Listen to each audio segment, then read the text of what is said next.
Yes, mēs jau esam digituvi un Latvijas mobilais telefons, mans telefons ir ciemos LMT kiberdrošības attīstības daļas vadītājs Martiņš Kaļķis. Cilvēks, kuram ar miķītu un dīdžošanu ir kaut kāda pieredze dzīvē bijusi arī. Čau, Martiņ! Sveiks! Nu, kā tev diena? Aizņemta. Konferencīte, darbiņš, kiberdrošības notikumi jautri. Labi, šitā jautri jau ir jālaiž cauri nedēļai, un tad ir mieriņš mājās. Kaut gan es skatos, ka tavā pasaulē iespējams nav arī mieriņš mājās, jo tu jau arī tur ar to zemesardzes bataljonu esi saistīts, ja? Esmu aktīvs, attīstamies, augam. Aizsargājam Latviju patiesībā. Tas ir stāsts par mūsu drošību, jā? Tieši tā. Vistiešākā veidā pie tam spēčuku no iekšas, tāpēc, ka jūs zināt, uz kādām pogām šīs gribēs uzspiest, un jūs zināsiet, uz kurām pogām uzspiežot, nesūda nesanāks. Un būsim gatavi. Jā, tas ir svarīgākais. Nu, ja iesākām ar zemesardzes stāstu, tad ar to tad arī digituvu stāstos ierullējam. Sveiciens kolēģiem un kolēģiem. Es saprotu, ka tur meitenes arī ir, vai ne? Ir. Tātad specializēts zemesardzes bataljons, kas krīzes laikā aizsargā kritisko infrastruktūru. Un, protams, ka ir mācībās ikdienā. Tikko bija mācības sākta maijā. Tikko kā tu esi atgriezies, principā. Unikāls valsts līmeņa kiberkritiskās infrastruktūras mācībnieks, kur LMT vienība plec pie pleca ar mūsu aizsargiem, ar NBS, Nacionālajiem bruņotajiem spēkiem un citiem strateģiskiem uzņēmumiem nodrošina pārvietojamās bāzes stacijas aizsardzību. Izstāstīs detaļas. Nu, tik cik var. Visu jau nevar stāstīt. Jā. Cik to drīkstēt stāstīt. Jā, tā ideja tāda, ka sākoties mācībām ir scenārijs, protams, izdomāts, un pēc šī scenārija mēs esam saņēmuši informāciju, ka viena bāzes stacija nedarbojās, mēs redzam, ka tur kaut kas noticis ir, un pēc visas spriežot tā ir bijusi sabotāža. LMT tādām situācijām ir gatavs, mums ir pārvietojamās bāzes stacijas, kuras mēs vedam tur, kur vajag, un vienkārši uzstādām un palaižam tur, kur vajag, lai sakari atkal atgriežas kapitālā labā stāvoklī. Un, attiecīgi šī situācijā, tā kā tās ir tomēr militāras mācības un scenārijs ir sarežģītais, tad mēs darījām to, ko vēl neviens nekad Latvijā patiesībā nebija darījis agrāk. Tas ir pilnīgs jaunums. Vairākas šīs te vienības, ieskaitot mūsējo, mēs devāmies veikt to darbiņu aizsargātā konvojā. Tas nozīmē, ka mēs izbraucam no LMT bāzes ar pārvietojamo bāzes staciju, ar dīzeļģeneratoru un visu nepieciešamo, lai to bāzes staciju paceltu, bet visu šo cilvēku un iekārtu konvoju apsargā LMT vienība. Visu ceļu līdz vietai, kur ir tas notikums noticis un kur to bāzes staciju jāuzceļ. Tas tā kā dzīvē arī būtu, īstenībā. Principā, jā. Sliktajā scenārijā. Te ir, es braucot šur arī domāju, kāpēc mēs to darām un kā mēs to darām. Un no vienas puses ir tā, ka skumji, ka mums ar to vispār ir jānodarbojas, bet es esmu arī priecīgs, ka mēs to varam izdarīt. Mēs esam gatavāki un līdz ar to mēs apzināmies ar to savu lomu tautsaimniecībā un mēs patiesībā esam pieraduši pie mobiliem sakariem, ka viņi ir tā kā gaiss. Viņš vienkārši tur ir, viņi tur strādā. Un tā ir mūsu atbildība rūpēties, lai tas darbojās arī ilgtermiņā un arī sarežģītās situācijās. Un tas jau, tās bāzes stacija viņa jau pārvietojumā nav tikai priekš šādām reizēm, jo tad, kad ir kaut kādas vētras, kaut ko sadarījušas... Un ar vējiem mums īstenībā būs jāsadzīvo. Jā, šodien pūš. Tas, ka šodien pūš, tas ir ok, bet es valsts rāģiņā saklausījos, kur Spečuk, kas zina karti, saka, ar stipriem vējiem mums, diemžēl, jārēķinās un arī ar augstāku gaisa temperatūru tuvākajā 10 gadē. Jā, tā tas notiek. Lūk, un jā, mēs tad... Šī stacija der visam, un mēs viņu vedam tur, kur vajag, tad, kad vajag, lai papildinātu sakarus. Tas tāds normāls treniņš visās pusēs ir, un tad mēs esam gatavi arī tādam sarežģītākam situācijām ar šo visu.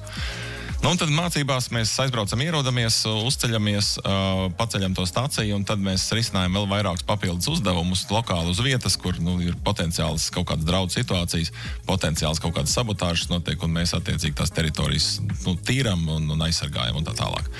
Tas mācības. Tātad mācāmies sliktākajiem scenārijiem un to nekad nepiedzīvojam. Ir tas, un mēs mācījāmies arī sadarboties. Tas, kas ir būtiski, un šis ir viens no lielajiem stāstiem, jo patiesībā jau kā, bez elektrības nebūs īsti mobilo sakaru. Elektrība ir vajadzīga, un šajās mācībās piedalījās arī enerģētikas sektors, tur bija sadalstīkls, augstsprieguma tīkls.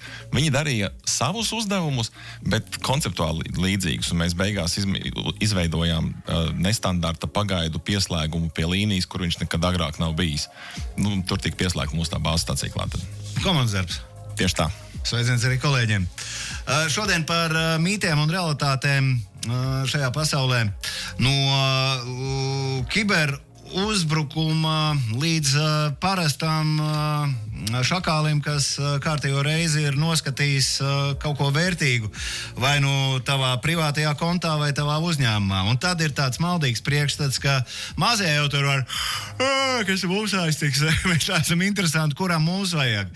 Bet tā skarbā realitāte ir tāda, ka caur to mazo mēs to izmantojam kā ceļu, kur mēs tiekam uz lielās šoseis. Tieši tā. Un tur ir tāds stāsts, ka patiesībā apmēram nepilna puse no kiberdrošības incidentiem patiesībā skar mazo vidējo biznesu. Un no vienas puses liekas, dīvaini, kāpēc tā, jo taču pie lielajiem ir ko ņemt, no viņiem ir ko mēģināt izspiest, tur var mēģināt zakt un tā tālāk. Bet problēma un situācija ir tāda, ka lielie parasti diezgan labi aizsargājās. Tur ir cilvēki, kas ir veidot to kiberdrošības aizsardzības līniju, līnijās patiesībā sīpoliņu principu, kad miziņas aizsargā to kodoliņu drošībā. Un lielie uzņēmumi, viņi ir grūts mērķis. Tur šausmīgi daudz resursu vajag. Dienas beigās tā ir cīņa par resursiem. Uzbrucēji arī grib būt taupīgi. Bet tad ir tā, ka uzņēmumi jau savā starpā sadarbojas. Tā kā es tikko teicu, mums vajag elektrību, lai būtu sakari. Sakariem izrāda energosektoram savukārt vajag sakarus, lai viņi varētu koordinēties un uzturēt energosistēmu darbībā. Un tāpat tās ir arī daudzi mazie piegādātāji, kuri ir nepieciešami labai veiksmīgai darbībai. Un viņiem tas nereti, objektīvi iemeslu dēļ nav iespējas veltīt tik daudz resursus. Un tad uzbrucēji izmanto šo te apstākļu, ka viņi var būt arī mazliet vājāki. Un to, ka ir šī te sadarbība, jo tas nozīmē, ka visticamākais mazajam uzņēmumam ir kaut kāda piekļuve lielā uzņēmuma resursiem. Viņš var ielagoties kādā sistēmā, kur uztur un tam līdzīgi. Pasaulē ir notikuši lieli incidenti šādā te veidā. Viens tāds slavens gadījums ir jau, man liekas, vairāk kā 10 gadus vecs Target case saucamais. Lielveikalu ķēde ASV, tā kā mūsu... milzenis, jā. Jā, lielais milzenis. Un viņiem mēģināja uzbrukt nesanāca, un viņi bija publicējuši savu piegādātāju sarakstu internetā, un uzbrucēji atrada vienu vājāku, tas bija dzēsēšanas, ventilēšanas iekārtu uzturētājs, kuram bija logins. Mazais salīdzinājums, un viņš jau ir saistīts ar to uzņēmumu. Un viņš var tikt iekšā, viņam ir iedot īsti viņam ir atslēdziņa. Jā, un tas, ko uzbrucēji izdarīja, viņi nospēra to atslēdziņu tam mazajam uzņēmumam, un rezultātā tur tika nozagti miljoniem kredītkaršu lietotāju datu. Tie uzbrucēji pa iekšējo infrastruktūru tur dzīvojās kaut kādu mēnesi apmēram. Šis ir viens no tādiem, mēs viņus sauc par hrestomātiskajiem gadījumiem, kas parāda to nozīmi. Līdz ar to ir tā, ka ir ļoti svarīga tā ikdienas higiēna visiem, gan lielajiem, gan mazajiem. Šeit mēs īstenībā runājam arī valstiskā līmenī, es tādā ziņā to pagriežu. Rīgā tie lielie uzņēmumi, te ir tas piķis, te ir apgrozījums, te ir gudrās galvas, te ir labi sabūvēts tādā ziņā. Vairāk durtiņu, kas ir jāatslēdz, kurām atslēdziņas jādabū, bet tad tu kaut kur par reģionu pabrauc un saprot, ka ar to pašvaldību tu var tikt lielajā istabā. Tā ir, diemžēl, un kaut kā tā ir sanācis, ka par kiberdrošību runā un izdara arī vairāk tiešām Rīgas reģionā, bet pēc būtības mums ir ļoti labs internets visur valstī, un tie riski visur ir vienādi. Līdz ar to arī reģionu pusē būtu svarīgi rūpēties par kiberdrošību, par noturību un faktiski sakārtot savu māju tādā zināmā higienas līmenī. Par praktisko kiberhigienu runājot, ko mazais vidējais uzņēmums var darīt jau šodien? Tādā ziņā nedomājot, ka bet mums jau jātaisa tūlītās pasties piķis jāvāc, lai vidam ir ko samaksāt. Mums nav tādu līdzekļu. Bet kas ir tas pamatiņš, kā tu praktiski kiberhigienu vari ieviest savā uzņēmumā jau šodien, kas neko tev īstenībā nemaksā? Jā, un šad tad es arī šo komentāru saņemu, ka jā, tu jau esi, Mārtiņ, no liela spēcīga uzņēmuma, jūs varat, mums grūtāk un tā tālāk, un es to saprotu patiesībā. Tur, kur ir stāsts par dzelžiem, skaidra lieta, ka jūs varat un kaut kur nevar. Bet tur, kur uzlikt dubulto pāroju sistēmu, to var jebkurš. Tieši tā, un tā būtība patiesībā kiberdrošībā ir svarīgs ritms, svarīga regularitāte. Tas, kas nedarbojas īsti, ir tāda kampaņveidīga pieeja, tagad es darīšu, un tad pēc tam gadu neko nedarīšu, un tad pa to starp pa vidu kaut kas var notikties. Labāk ir tā, ka darīt mazliet mazāk, bet regulāri, un tad ir tās bāzes lietas, elementārā higiena. Lietojam aktuālus programmatūras. Tas nozīmē, mūsu datorā ir instalēts kaut kas legāls, kaut kas svaigs un ir sainstalēti updati. Lietojam to pašu antivīrusu, lietojam to pašu ugunsmūri. Šausmīgi svarīga tēma ir lietotāju konti, jo mūsdienās tā tehnoloģiskā puse ir diezgan ok, un uzbrucēji bieži vien uzbrūk tieši lietotāju prātam. Mēģina apmānīt, izmānīt tos kontus. Ļoti laba lieta, kas joprojām darbojās, bet nepārāk populāra, ir ieviešama 2-faktoru autentifikācija. Tas ir tas princips, ko izmanto internetbankas. Tu logojies iekšā, tev ir lietotāja vārds, tev ir parole, un tad tev atnāk uz telefonu. Lielākai daļai tas ir Smart ID, tas kodiņš jāievada. Tas telefona pieprasījums ir tas otrais faktors. Tas pats ir iespējams Facebookā, Twitterī un TikTokā un visās iespējamās citās vietās. Un tad, gadījumā, ja kāds nosper vai izmāna no jums to paroli, bet atnāk tas negaidītais pieprasījums pēc otrā faktora telefons, pagaid, es tagad logojos iekšā, es nelogojos iekšā. Tā tad punkts 1 kaut kas notiek, un man uz to vajadzētu reaģēt, un vajadzētu pastīties, kas tur notiek, nomainām tās paroles, un otrkārt neapstiprinām. Tas, kas ir vēl super svarīgi, ir ikdienas steigā mazliet padomāt. Mums LMT ir tāda devīze. Domā, dari. Tieši tādā secībā. Es tikai tagad sapratu. Vai gudri izdomāts, domā, dari, tas ir jūsējais. Tas ir tieši par to, ka tu bišķīt jāpārguļ ar šo ideju. Tieši tā, un tad ir tās lietas, nākamā problēma, protams, ir tā, ka mazā vidējā biznesā bieži vien cilvēks orķestrs dara visu, un tādā situācijā patiesībā ir vērts padomāt, ka A, mēs gribam sistemātiski, regulāri darīt, un B, varbūt nevajag mēģināt sēdēt uz visiem krēsliem vienlaicīgi un iesaistīt kādu speciālistu. Mums ir arī atbalsta pakalpojumi pieejami, kur mēs varam gan parūpēties par datoru, mēs varam mācīt arī darbiniekus. Faktiski mēs esam sākuši darīt to, ko mēs nesam savu pieredzi ārā. Respektīvi, tas, ko tu gribi teikt, ir stāsts par to, ka grāmatvedība tāds vidēji paliels uzņēmums jau pats tur neraksta papīrus. Ir grāmatvedība, kaut kāds varbūt ārpakalpojums, vai katrā ziņā tas nav tas pats čalis, kuram ir galveno durvju atslēga. Tieši tā, un tā ir arī pareizi, jo speciālists to izdarīs ātrāk un efektīvāk, un visiem beigās tas rezultāts būs labāks.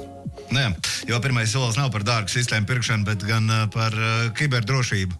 Saimniecības sakārtošanu. Un vienu lietu tu nepiezīmēji, bet šeit mums darbā arī citreiz, protams, nav interesanti atkal 70. reizi kārtot tur to drošības eksāmeniņu, bet darbinieki, lai ir apmācīti, lai atpazītu tās parastākās lietas pišķirēšanas jautājumos, lai nebūtu galīgi dumīgas vienkārši spiešanas pēc.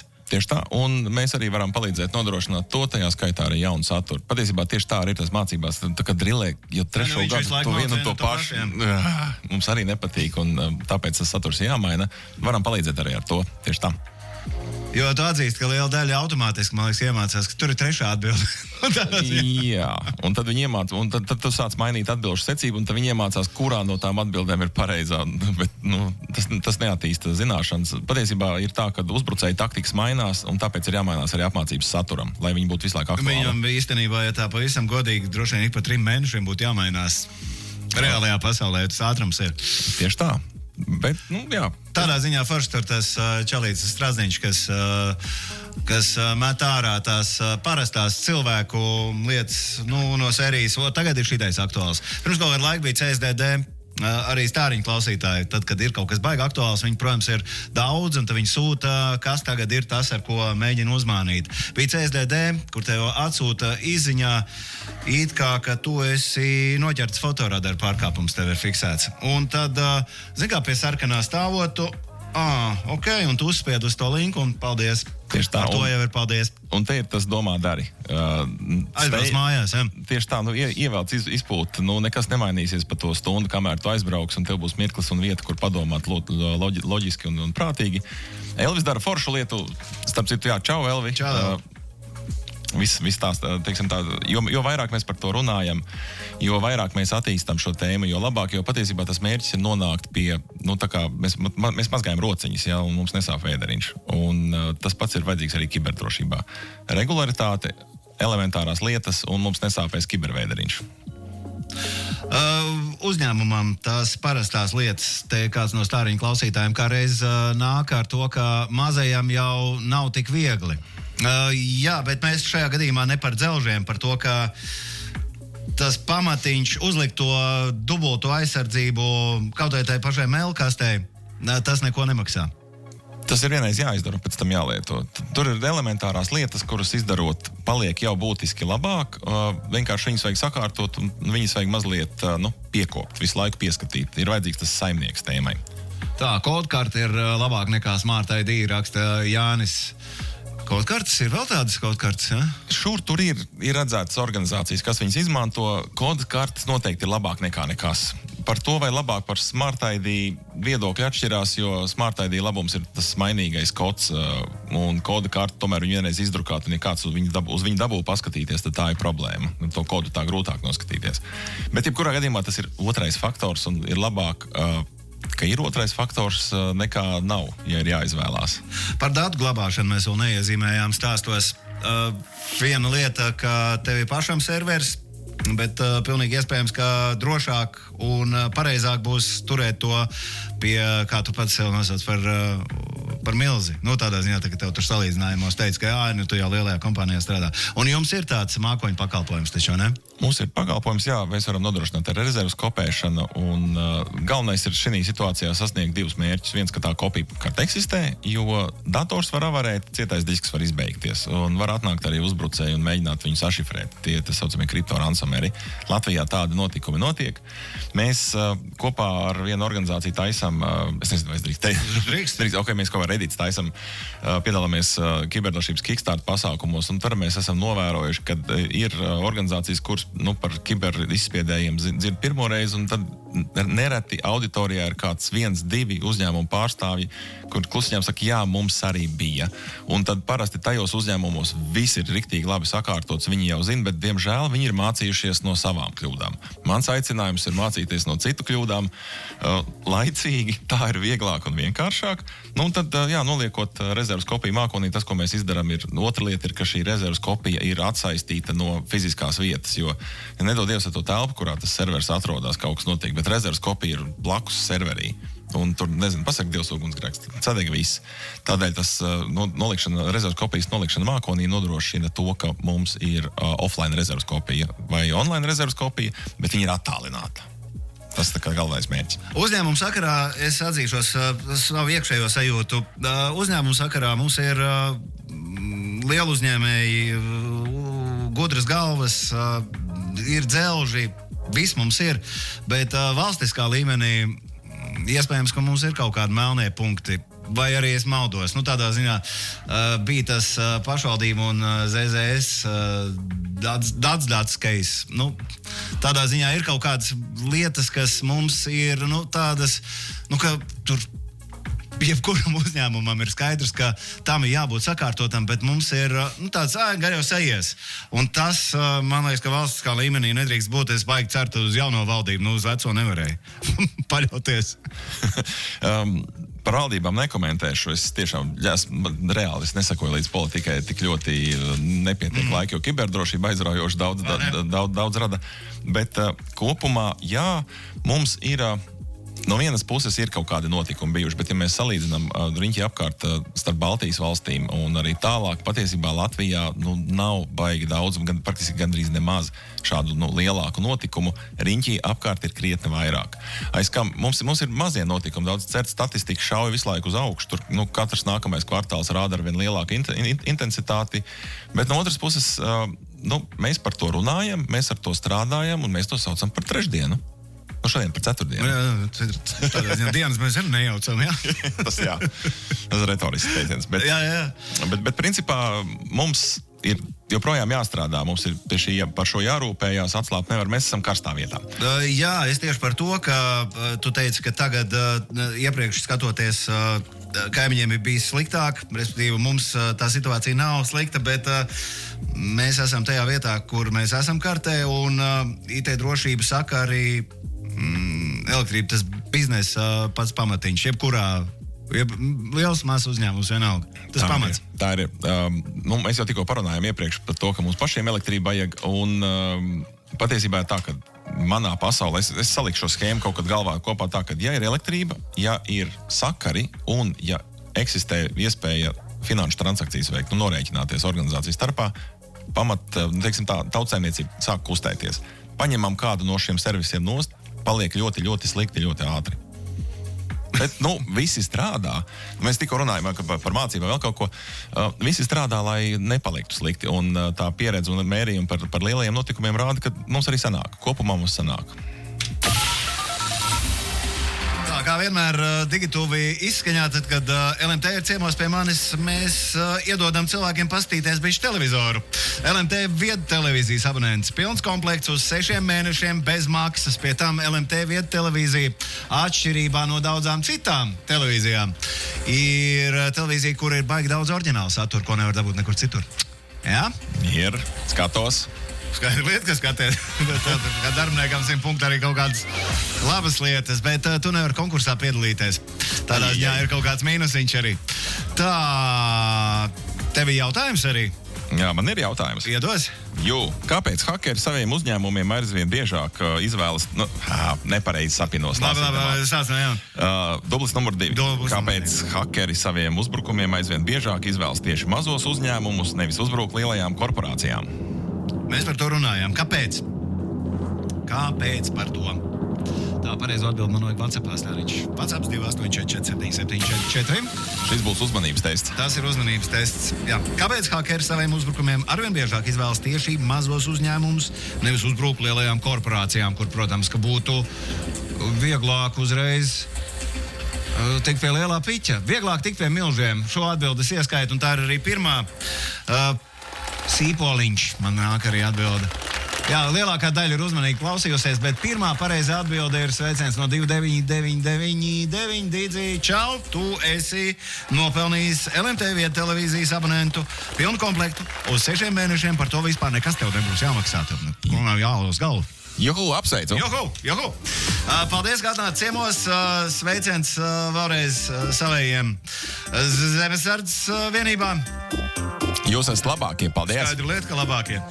Viens no labākajiem šobrīd ciemos pie manas Digituvas stāstos LMT kiberdrošības attīstības daļas vadītājs Mārtiņš Kaļķis. Čau, Mārtiņ! Čau! Paldies par saspēli!